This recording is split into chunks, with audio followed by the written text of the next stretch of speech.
bava loyi a nghenaka leswi na mpfulela buku ya vanhu va ku loya kwala ka Ngaxa xidyanini va nga tumbela hi uloyi twana kwalani King Studio Tobito Production.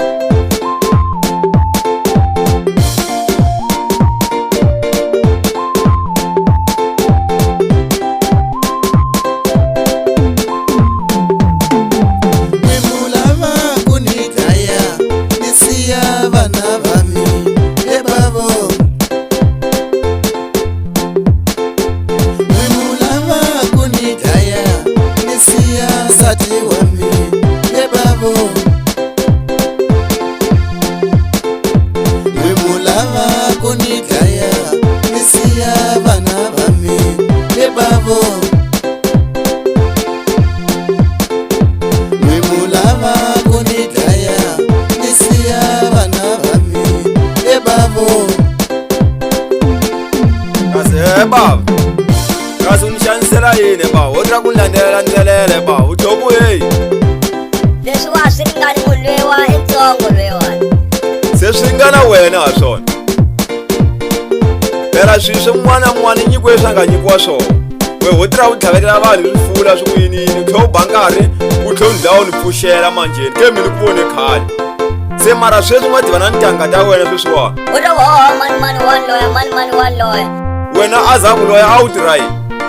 ku tiyele yina ke chovha laya ka munghana wa wena a nga divana ntanga ya wena manjeni se swi vona se u divana ntanga wa wena se wa tsutsuma manjeni se wa rila ku hloka ka ma utleliwa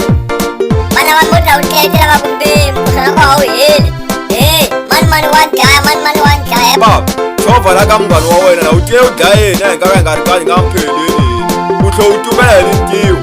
a swi vona sweswiwa wa hlayisa vanhu hi tlhele langwa dlava mhaka wa vona se u kuma nandzu manjeni hakela phe u ti hakela phe wena u ri na ku ni endlela swa maharihari u ni ba yi pfula u tlhela ku a ni swi voni ke ni ku vone khale swa ku we n'wana tirhowa u tlhela u jika nge wo ni rhandza ke u ni cela ncila a swifuyi swa mina wo dayetela hinkwaswo a wu lavi veni na nchumu kasi u ni endlela yini he baba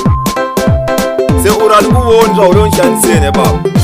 u tshika u ta lomu munhu lomu ta ku hi kona u tela u ta ni xanisa ntsena he baba u na mavondzo ngopfu sitereke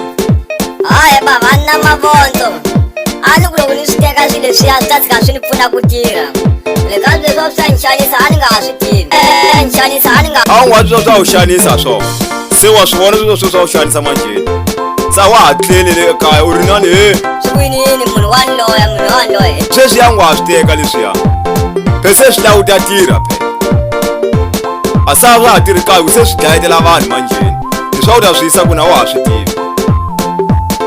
phela na kwakana u ta rhurha kwala